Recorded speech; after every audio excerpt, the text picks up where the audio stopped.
Subscribe करें maths teacher को और बगल में बेल आइकॉन को ऑल पर क्लिक करें मेरे आगे के आने वाली वीडियो को सबसे पहले देखने के लिए। हेलो दोस्तों, वेलकम टू टॉपर्स विलेज। दोस्तों, आज हम स्टार्ट करेंगे चैप्टर नंबर 9 जो सीक्वेंस एंड सीरीज़ है। क्लास 11 मैथमेटिक्स का जो चैप्टर है वो है सीक्वेंस एंड सीरीज़। इसको हम आज स्टार्ट करेंगे, ठीक है। तो आज हम जो भी एक्सरसाइज 9.1 है ना, उससे पहले का बेसिक्स देखते हुए हम एक्सरसाइज को भी सोल्व कर लेंगे क्योंकि काफ़ी आसान है। फिर आगे फिर AP आ जाएगी, फिर GP आ जाएगी, तो फिर आगे हम देखेंगे उसके हिसाब से। तो स्टार्ट करने से पहले मैं आपको बता दूं कि इसकी जो क्लास नोट्स है ना, जो यहाँ पे मैं लिखता हूँ, और थ्योरी प्लस क्वेश्चंस का सॉल्यूशन, वो सब कुछ आपको मिल जाएगा एक ही PDF में। इस पूरे चैप्टर का, चैप्टर नंबर 9 का, उसकी जो लिंक है वो आपको डिस्क्रिप्शन में मिल जाएगी, ठीक है। और वो है अपने toppersvillage.com जो वेबसाइट है ना, वहाँ पर आपको मिल जाएगा।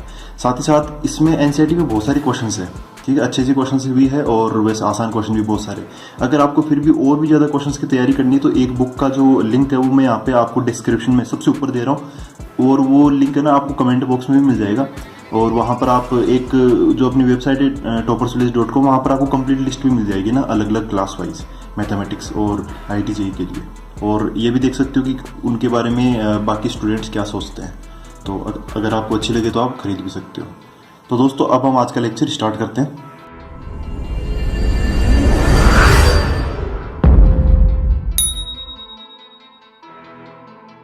तो आज का अपना मेन कंसंट्रेशन इन्हीं पर होगा, सीक्वेंस पर, सीरीज पर एंड सम ऑफ सीरीज पर।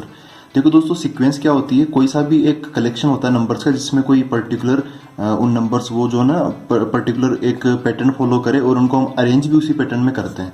फॉर एग्जाम्पल मैं यहाँ पे बोलूँ 1, 3, 5, 7, 9 और 11 भी चलो ले लो, तो आप समझ गए होंगे कि यहाँ पर क्या चल रहा है, पैटर्न क्या चल रहा है। ओड नंबर्स को मैं रख रहा हूँ। देखो, ओड नंबर्स को लिखने का भी एक तरीका है। मैं ऐसे नहीं कर रहा कि 3 पहले लिख रहा हूँ, है ना, और फिर ऐसे। तो सबसे पहले आपको 1 ही लिखना है, फिर बाद में 3, फिर बाद में 3 के बाद में 7 नहीं लिखना, डायरेक्ट 5 लिखना है। तो ऐसे हमें इन यहाँ पे पर्टिकुलर नंबर से साथ ही साथ इनका जो पैटर्न है वो भी पर्टिकुलर है। तो ऐसी चीज़ों को यहाँ पर अभी इसकी डेफिनेशन भी लिखेंगे। तो ऐसी चीज़ें जिनमें कोई पर्टिकुलर पैटर्न हो, साथ ही साथ उनका जो ऑर्डर है वो भी फिक्स हो, तो उनको हम क्या बोलते हैं? सीक्वेंस बोलते हैं, ऐसे नंबर के कलेक्शन को, ठीक है। और सीरीज में क्या होता है कि यहाँ पर जो कोमा कोमा कोमा है वो हटकर क्या बन जाएगा? Plus plus plus. तो ये बन जाएगा 1 + 3 + 5 + 7 + 9 + 11, ठीक है। अब यहाँ पर देखो, ये सीरीज है, इसको क्या बोलते हैं? सीरीज है। अगर मैं इन नंबर्स को ऐड कर दूं, सभी नंबर्स को अगर मैं ऐड कर दूं, तो यहाँ पर जो इनका समेशन आएगा उसको हम बोलते हैं सम ऑफ सीरीज। तो यहाँ पर अगर मैं इन सबको जोड़ूंगा तो क्या बन जाएगा? ये टोटल इनको सबको ऐड करेंगे तो क्या मिल जाएगा? 36 मिल जाएगा, ठीक है। तो फर्क ये है, सीक्वेंस में कोमा आता है, सीरीज के अंदर बीच में प्लस आ जाता है, लेकिन इनको जोड़ना नहीं है। जब तक आप इनको जोड़ोगे नहीं, ऐसे ही पड़े रहेंगे, कोमा की जगह प्लस लगे हुए बस ऐसे ही पड़े रहेंगे, तब तक इसको सीरीज बोलेंगे। लेकिन आप अगर इसका जो मतलब है, क्या मतलब, यहाँ पे अगर प्लस है तो आप अगर इन नंबर्स को ऐड कर दो सबको, तब इनका आंसर क्या आएगा? 36 आएगा, ठीक है। तो इसको हम बोलते हैं सम ऑफ सीरीज। उसको मतलब सम ऑफ सीरीज नहीं बोलते, उसको हम ओनली सीरीज ही बोलते हैं। और अगर सही में जोड़ देंगे तो वो बन जाएगा सम ऑफ सीरीज, ठीक है। तो सीक्वेंस की डेफिनेशन क्या हुई? Collection of particular numbers in particular pattern, ठीक है। तो ये मतलब काफी जनरल डेफिनेशन है, आप इसे आराम से समझ सकते हो। कुछ खास नंबर आने चाहिए, जैसे यहाँ पे ओड नंबर आए यहाँ पर, ठीक है, और पर्टिकुलर पैटर्न में आने चाहिए। तो यहाँ पर क्या है? असेंडिंग ऑर्डर में। तो आप यहाँ पे लिख सकते हो असेंडिंग या डिसेंडिंग। असेंडिंग डिसेंडिंग नहीं होता, कई बार कुछ और भी होता है, लेकिन हम कोई एक पर्टिकुलर पैटर्न होना चाहिए, ठीक है, कि अब इस पैटर्न के तहत हम अगला नंबर डिटरमाइन कर सकें। तो इसको क्या बोलते हैं? हम सीक्वेंस बोलते हैं। कलेक्शन है इसलिए यहाँ पे कॉमा लगा के लिख रहा हूँ। ये क्या हो जाएगा? यहाँ पर क्या हो जाएगा? सीरीज को क्या बोलते हैं? सीरीज एक रिप्रेजेंटेशन है, representation of numbers of sequence with plus sign, ठीक है। उनके बीच में अगर हम प्लस साइन लगा देंगे और सीक्वेंस वाले नंबर ही होंगे तो इनको क्या बोलेंगे हम? सम ऑफ। इनको क्या बोलेंगे हम? सीरीज बोलेंगे। सम ऑफ सीरीज उनको जोड़ देंगे तो ये बन जाएगा, ठीक है। तो ये तो एक काफ़ी रफ डेफिनेशन सी होगी।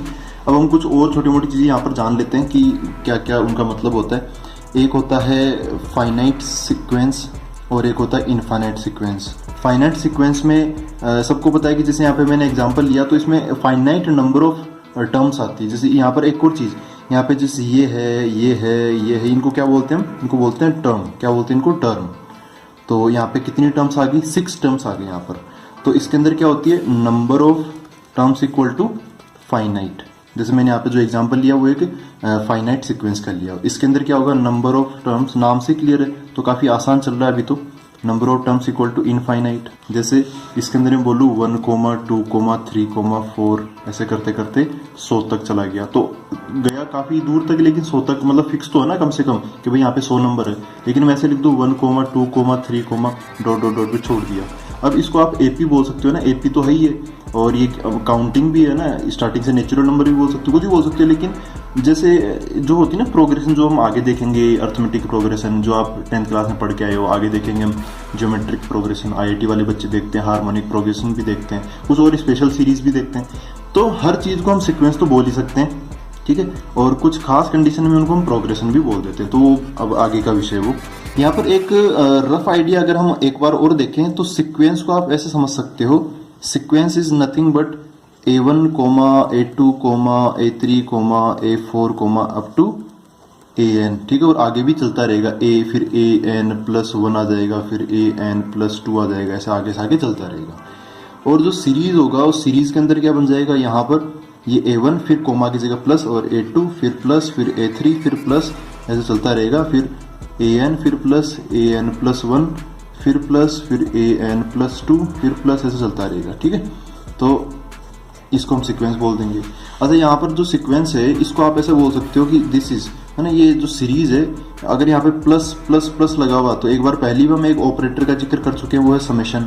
तो आप इसको क्या बोल सकते हो, समेशन ऑफ AR, ठीक है। आर की वैल्यू देखो यहाँ पे नीचे की तरफ मैंने आर लगाया ना, तो आर की वैल्यू 1 आ गई, कभी 2 आ गई, कभी 3 आ गई, तो उसके लिए हम यहाँ पे बना देते हैं कि आर की वैल्यू 1 से लेके यहाँ पर कहाँ तक जा रही। तो हाईएस्ट देखो कहाँ तक जाना है, मान लो कि हम चले के 1000 तक, है ना, और ये बीच में आ गया कोई से कोई नंबर, तो यहाँ पे जो लोअर लिमिट है, जो जहाँ से स्टार्ट किया वो तो आ जाएगा नीचे, और जो अपर लिमिट है ये 1000 वो आ जाएगा ऊपर, ऐसे।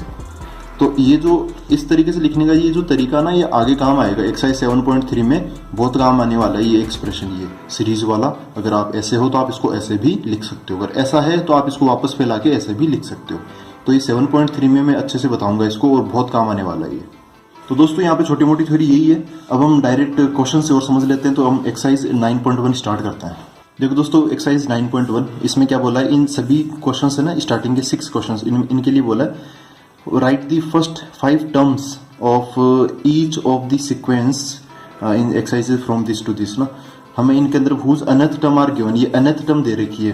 तो एक बार देखो, मैंने क्वेश्चन तो यहाँ पे लिख रखा है, यहाँ पे ये Q1 का nth टर्म दे रखी है। अब nth टर्म क्या होता है, थोड़ा बहुत आपको 9th या फिर 10th क्लास के अंदर क्लियर हो चुका है। nth टर्म क्या होता है, एक जनरल टर्म होती है। जैसे भाई यहाँ पर अगर आपको चाहिए एक फॉर्मूला, जैसे आप A1 निकाल सको या A2 निकाल सको, तो एक जनरल फॉर्मूला चाहिए। तो यहाँ पर ये जो होती है इसको हम बोलते हैं जनरल टर्म, ठीक है, इसको जनरल टर्म बोलते हैं। तो ये जनरल टर्म क्या होती है, ये एक फॉर्मूला होता है, ठीक है, एक फॉर्मूला होता है जिससे हम कोई सी भी टर्म निकाल सकते हैं ना, कोई सी भी टर्म निकाल सकते हैं। मतलब इस फॉर्मूले से आप AN+1 भी निकाल सकते हो, इस फॉर्मूले से आप AN+2 भी निकाल सकते हो, इस फॉर्मूले से, जनरल टर्म वाले फॉर्मूले से आप 1000 भी निकाल सकते हो। ये nth टर्म है, ये क्या है, nth टर्म। जैसे ये फर्स्ट टर्म है, ये सेकंड टर्म है, फिर third term, fourth, fifth, sixth, ऐसे nth, ठीक है। तो इसके अंदर n घूमेगा, इसके अंदर n दिखाई देगा, जैसे कि अपने क्वेश्चन में दिखाई दे रहा है। उस n की जगह अगर मैं 1 रख दूंगा तो ये A1 मिल जाएगा, A1 मतलब पहली टर्म। फिर n की जगह अगर मैं 2 रख दूंगा तो मुझे दूसरी टर्म मिल जाएगी A2, A2 मतलब सेकंड टर्म, ठीक है। यहाँ पे ये जो नीचे की तरफ जो लोअर सफिक्स है 1, 2, 3 यहाँ पे R है, तो ये इनकी रैंकिंग को या फिर इनके सीट नंबर को बताता है स्टार्टिंग से। तो यहाँ पर इन क्वेश्चंस के अंदर हमें ये जो भी सीक्वेंस है, इसकी सीक्वेंस अलग है, इसकी सीक्वेंस अलग है, इसकी सीक्वेंस अलग है, ठीक है, सबकी अलग अलग सीक्वेंस है। तो हमें बताना है कि भाई जो क्या बोलते हैं कि स्टार्टिंग की 5 टर्म क्या आएगी, सीक्वेंस होगी, बहुत सारे नंबर होंगे, तो स्टार्टिंग के 5 नंबर हमें बताने हैं। तो दोस्तों क्वेश्चन नंबर 1 ये है, AN = N × N+2, ये ब्रैकेट के अंदर N+2 है। तो इसके अंदर हमें स्टार्टिंग की 5 टर्म्स बतानी है। 5 टर्म्स बतानी है मतलब हमें A1 बताना है, A2 बताना है, A3 बताना है, A4 बताना है एंड A5 बताना है, ठीक है। आसान है, बहुत आसान है ये एक्सरसाइज। तो A1 क्या हो जाएगा, यहाँ पर देखो ये AN है, तब यहाँ पे N × N+2 आया, तो A1 में क्या होगा, 1 × 1+2, है ना, 1 × 1+2, तो ये क्या हो जाएगा 1 × 3 हो जाएगा। यहाँ पे जो डॉट लगाया इसका मतलब क्या है, मल्टीप्लाई है, पॉइंट मत समझना इसको आप। तो 1 × 3 क्या हो गया, यहाँ पे 3 हो गया। ऐसे A2 निकालना तो n की जगह मैं 2 डाल दूंगा, तो ऐसा कर लेते हैं फटाफट 2 + 2, तो यहाँ पे 2 इंटू ये 2 इंटू क्या हो जाएगा 4 हो जाएगा, 2 इंटू 4, तो इसका आंसर क्या आ जाएगा 8 आ जाएगा। ऐसे ही A3 क्या हो जाएगा यहाँ पर 3 इंटू 3 + 2, तो ये तो 3 है और ये बन गया 5, तो 3 5 जा 15। A4 में 4 इंटू 4 + 2, तो इसका आंसर 4 इंटू 4 + 2 कितना 4 इंटू 6 हो गया, तो 24 इसका आंसर आ गया। थोड़ा बहुत आप कैलकुलेशन स्किप भी कर सकते हो, डायरेक्ट बोल सकते हो। यहाँ पे जैसे मैंने इनके अंदर 2-2 स्टेप्स लिखी थी ना, तो अब आप यहाँ पे ओनली बीच में सिंगल स्टेप लिख के डायरेक्ट आंसर लिख सकते हो। मतलब आपको आंसर सही आना चाहिए आपका आंसर। A5 क्या होगा 5 इंटू यहाँ पे 5 + 2 7, तो 5 इंटू 5 + 2 ये क्या जाएगा 5 इंटू 7 35 हो जाएगा। ठीक है, तो ये 5 टर्म 5 स्टार्टिंग की 5 टर्म्स हमने निकाल ली, 3, 8, फिर अगली तीसरी वाली क्या है 15, फिर 24, फिर 35, ऐसे आगे आगे और आएगी, लेकिन हमने स्टार्टिंग की यहाँ पे 5 टर्म्स बता दी। ठीक है, तो ऐसे हम काम करेंगे।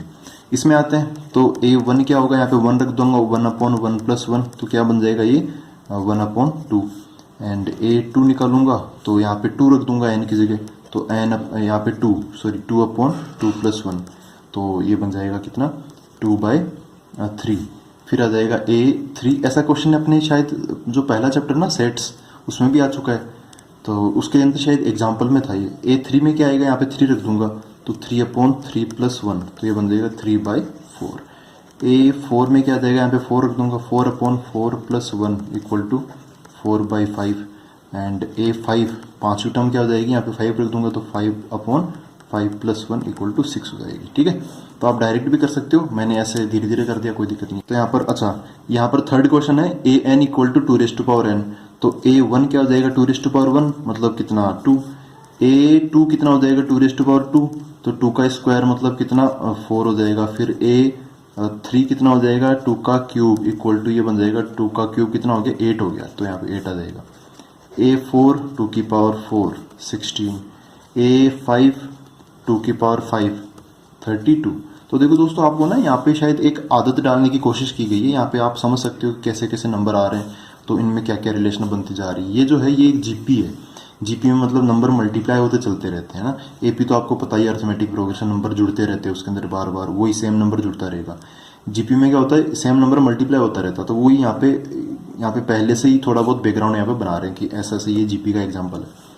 अच्छा, फिर आते हैं क्वेश्चन नंबर 4 पे। तो ये क्या बोला, an = 2n - 3/6, तो A1 क्या हो जाएगा यहाँ पर, अभी ये AP है, आप देखोगे ध्यान से, तो यहाँ पे क्या बन जाएगा 2 × 1 - 3/6, तो 2 × 1 क्या हो गया 2 - 3/6, तो 2 - 3 कितना हो गया -1/6 ही हो गया। अगर मैं A2 की बात करूँ तो यहाँ पे 2 रख दूंगा, 2 × 2 - 3/6, तो 2 × 2 कितना हो गया 4 - 3/6, तो यहाँ पे क्या आ गया 1/6 आ गया। A3 कितना आ जाएगा, यहाँ पे 3 रख दूंगा इस बार, तो यहाँ पे थोड़ा सा कॉम्प्लिकेटेड है लेकिन करते रहो। 2 × 3 - 3/6, तो ये 6 - 3 कितना हो गया 3/6, तो 1/2 बन जाएगा इस बार। ऐसे ही A4 एंड A5 हम निकाल लेंगे, तो आप स्किप भी कर सकते हो, आप डायरेक्ट क्वेश्चन नंबर 5 देख लो। यहाँ पे A4 क्या बन जाएगा 2 × 4 - 3/6, तो ये क्या हो गया 8 - 3, तो 5/6 बन जाएगा ये। नेक्स्ट A5 में यहाँ पे 5 रख दूंगा, तो 2 × 5 - 3/6, तो 10 - 3 कितना हो गया 7/6 ये बन गया। ठीक है दोस्तों, अब देखते हैं हम क्वेश्चन नंबर 5। तो दोस्तों ये है question number 5, an = -1n - 1 × 5n+1। तो यहाँ पे थोड़ा सा कॉम्प्लीट करने की बात की गई, लेकिन ये भी एक जीपी का एग्जाम्पल है। बाद में देखेंगे जीपी वगैरह क्या होती है, लेकिन मैं नाम बता रहा हूँ। यहाँ पे देखो कैसे कैसे फर्क पड़ेगा इसका। तो यहाँ पर देखो A1 चाहिए, यहाँ पे मेन चीज़ तो ये लगेगी कि भाई -1 की पावर अगर इवन है तो प्लस का 1 आ जाएगा, अगर -1 की पावर ओड है तो -1 ही आ जाएगा। तो A1 में क्या बन जाएगा -1 की पावर, यहाँ पे n की जगह ये यहाँ पर n है एंड यहाँ पर n है, तो इन दोनों की जगह मैं 1 रख दूंगा, तो ये बन जाएगा 1 - 1 × 5 की पावर 1 + 1, क्योंकि वहाँ पे n + 1 है, इधर n - 1 है, तो इधर माइनस आ गया, इधर प्लस आ गया। यहाँ पे क्या हो गया -1 की पावर 0 मल्टीप्लाई बाय 5 की पावर क्या 1 + 1, तो 5 का क्या बन गया स्क्वायर बन गया। -1 की पावर 0 1 बन गया, एंड 5 का स्क्वायर क्या हो गया 25 हो गया। तो आंसर कितना आ गया 25 यहाँ पर आ गया। अब इतना लंबा हम बार बार नहीं करेंगे। जैसे A2 निकालूँ मैं, A2 में क्या होगा -1 की पावर यहाँ पे 2 आ जाएगा, तो 2 - 1 इंटू यहाँ पे 5 की पावर 2 + 1, तो क्या बन जाएगा यहाँ पे -1 की पावर देखो 1, तो यहाँ पे नेगेटिव साइन बाहर आ जाएगा। फिर 5 की पावर कितनी है 2 + 1 3, तो 5 का क्यूब है वो कितना हो जाएगा 125। ठीक है, तो एक जगह ये जो माइनस ये है ना, ये -1 की पावर जो भी है ये तो संभालेगा साइन कि आगे प्लस लगेगा या माइनस लगेगा। यहाँ पे नंबर इसकी पावर क्या है ना -1, तो एक बार प्लस एक बार माइनस, एक बार प्लस एक बार माइनस, ऐसे कैसे आता रहेगा। और ये जो नंबर है ये संभालेगा इसका मैग्नीट्यूड, कि मतलब नंबर कितना बड़ा होगा, 25 हो गया, 125 हो गया, 625 होगा वैसे। तो A3 क्या हो जाएगा -1 की पावर 3 - 1, 5 की पावर 3 + 1, तो ये -1 का स्क्वायर हो गया, तो प्लस का आंसर आएगा इस बार, क्योंकि -1 की पावर 2 इवन पावर है। अच्छा 5 की पावर 3 + 1 तो क्या हो गया 5 की पावर 4, 5 की पावर 4 कितना होता है 625, 625। अब A4 तो -1 की पावर 4 - 1 इंटू 5 की पावर 4 + 1, तो ये -1 का क्यूब हो गया, तो माइनस आ गया। 5 की पावर कितनी है 4 + 1, 5 का क्यूब बन गया, तो 5 का क्यूब मतलब इसमें 5 और मल्टीप्लाई कर दूंगा मैं, तो कितना बन जाएगा 3125 बन जाएगा। A5 कितना हो जाएगा -1 की पावर 5 - 1 मल्टीप्लाई बाय 5 की पावर 5 + 1 इक्वल टू, तो -1 की पावर देखो 5 - 1, तो -1 की पावर 4 हो गया, तो वो तो प्लस का आंसर देगा। 5 की पावर कितनी है 6 है, तो यहाँ पर अभी सोचना पड़ेगा कि 125 को हम 125 से ही मल्टीप्लाई करेंगे, तो 25 आ जाएगा, और 12 को 13 से मल्टीप्लाई करेंगे तो 156 आ जाएगा ना। तो कुछ ऐसा ही इसका आंसर बनना चाहिए 15,625। एक बार आप कैलकुलेशन करके देख लेना 5 की